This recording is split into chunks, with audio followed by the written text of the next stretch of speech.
When it comes to this kind of a video specifically, I often find myself swinging on a pendulum between this is a fun and exciting thing to do, and this is something that's just kind of silly. This month, I have landed firmly on this is a fun thing to do, and that's because I am a mood reader. But I have found myself at this very moment in no particular mood. And as someone with crippling ADHD, I find it very useful to have a TBR that has maybe 20 or 30 books on it. And at the start of every month, I take 10 books and I say to myself, this is what I'm going to read this month. But that so often goes out of the window if I'm not in the mood for it. However, having this as a job also helps ground me. So the books that I choose are 50% based on my mood and 50% based on ideas for videos that I have for that month. And I have some fun ideas, and I'm not in any particular mood, which means the list of books that I've got for you here today is pretty diverse. There is no dominant genre. I've got a few fun ideas for videos and a stack of varied books. So let's jump into it. These right now are the 10 books that I am planning to read in June. I never know what month it is. To start with, I had an idea to do a video about dark academia. It's been a while. It's a genre that I really like, but I have to admit there are as many bad books in this genre as there are good ones. So, my partner just got through reading this, and this caught my eye in a bookshop, and I thought, hey, 2 dark academia books. Kind of. But the kind of is what got me the idea for the video that I don't want to talk about because I haven't made it yet. And I want you to watch it. These 2 books fall under the ever-growing umbrella of dark academia. This one, Sorcery and Small Magics by Maiga Ducey, is a queer romance. It is a cozy novel, but it's also set in a kind of dark academia setting. My partner absolutely loved this book and had a really fun time with it. And I like the idea of dark academia blending with something cozy to create light academia? I don't know yet. But we do have a quote right here from Sydney Shields, who wrote The Honey Witch, and that is a very cozy book. So the idea of blending dark academia and something a bit more cozy and something very overtly queer, that just really speaks to me. There's also, according to my partner, a magic system in here that requires 2 people in order to pull it off. Pull it off. That's naughty. Okay, looking at it now, Sydney Shields actually called this light academia, but shut up, Sydney. Don't. I'm sorry, I'm sure you're lovely, but I came up with it first. I just said it, okay? So you've got 2 magic users in a school who don't like each other very much, and I think it's kind of an enemies to lovers situation, but it's gay. Good. And it's dark academia. Okay, I'm excited. And the other dark academia themed book that I've got for you is The Incandescent by Emily Tesh. What's kind of annoying and guilt-inducing about this is the fact that I've got Emily Tesh's debut science fiction novel, Some Desperate Glory, on my TBR as well. And I have mentioned that book in several videos without ever actually getting to it. I will, but this spoke to me. Shut up. And what spoke to me specifically about The Incandescent is the fact that it's dark academia from the perspective of an actually mature person, an adult. Because so often dark academia, whether it's about magic or not, has a cast of characters who are teenagers, idiot young people who do bad things or get themselves into terrible situations. And I love it for that. But this time we've got a dark academia novel where the protagonist is in her 30s and is a teacher. As an ex-teacher who is in her 30s, this speaks to me. And even without it speaking to me in that specific way, it's just very refreshing to actually have adult protagonists. It reminds me of when N.K. Jemisin made waves with the 5th season by just having her protagonist be a middle-aged black woman, because you don't see that in fantasy very often, if ever. And also, this is about demons and devils and hell, and I like those things. They're sexy. Okay, heartfelt story coming up. I am a big fan of Joe Abercrombie. I have said many times that he's one of my favorite fantasy authors, neck and neck with Robin Hobb. But I waited a few weeks to pick up a copy of his new book, The Devils, because I wasn't in the mood for it. Now I am. The heartfelt story comes from the fact that I picked this up in my hometown. Last week, I dropped in to see my parents on my way back from a holiday. And my parents and I haven't gotten along very well for a while now. partly because they haven't reacted very well to me coming out as trans. All of like 3 years ago, it's been a long, slow road. But they have made incredible headway recently, and I'm so proud of them, so grateful to them. It's lovely to see them grow and change and mature. I'm so grateful, and yeah, I never thought I'd have a good relationship with them, so this is really nice. But I do like my hometown. It's a really pretty place, and I like any excuse to go have a look around and get nostalgic. But one kind of terrible thing about my hometown is that it's never had a small independent bookshop until now. So while I was there, I went into the new independent bookshop and I picked up the last signed copy of The Devils, which felt, what's the word?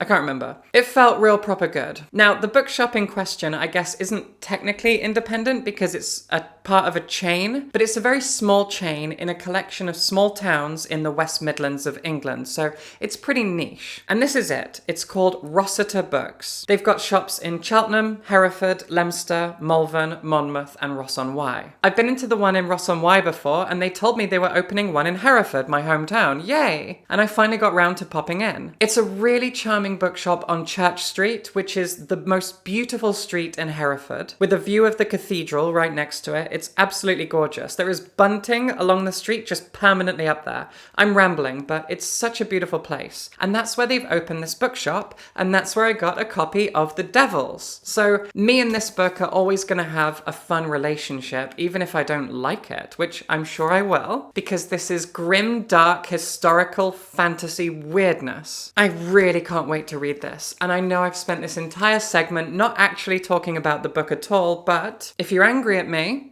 you can join my Patreon and shout at me there. That's how it works. Join my Patreon. Now, if you've been subscribed to my channel for more than a few months, you might recognize this book. I have brought it up multiple times, just like Emily Tesch's debut book, as something I keep meaning to read, and I still haven't, so let's see if I read it this month. I am in the mood for some haunted house stories, so maybe. This is Just Like Home by Sarah Gaye, and I have read one Sarah Gaye book before. It was a science fiction thriller about cloning, and I thought it was fantastic. And now they've written this pseudo-haunted house, also kind of a thriller thing. I keep meaning to read this. It's starting to feel like it haunts my house. That's clever, Willow. That was very clever. Pat on the back for you. Yeah. And keeping with the theme of things that I haven't gotten to yet, I mentioned this in last month's version of this video, and I didn't get round to it. This is When the Wolf Comes Home by Nat Cassidy. As I said in last month's video, Nat Cassidy has become a very big name in American horror. And when his debut novel Mary came out a few years ago, I couldn't turn around without seeing someone talk about it. Mary was a big deal in the world of horror fiction, but it's really expensive in the UK because you have to import it because there is no UK publisher yet. This, however, I picked up in a bookshop for a normal price. And it's his latest book, and I didn't read it last month, and maybe I'll read it this month. It's kind of a found family story. I think it's a werewolf story. It's kind of a road trip as well, I think. It's about two people on the run together. It sounds really, really exciting, and maybe I'll read it.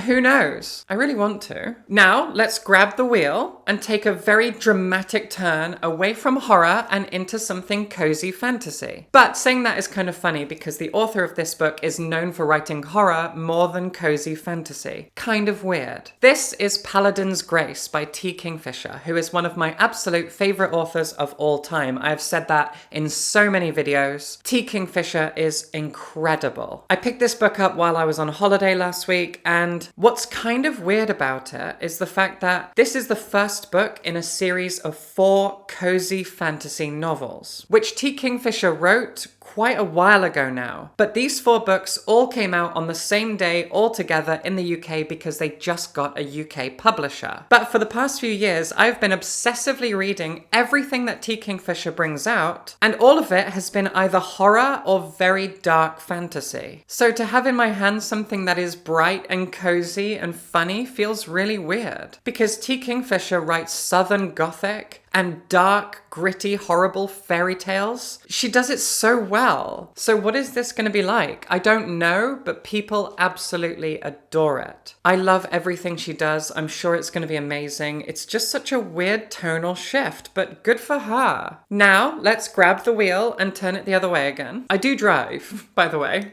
I'm not... This is The Historian by Elizabeth Kostova. Is that her name?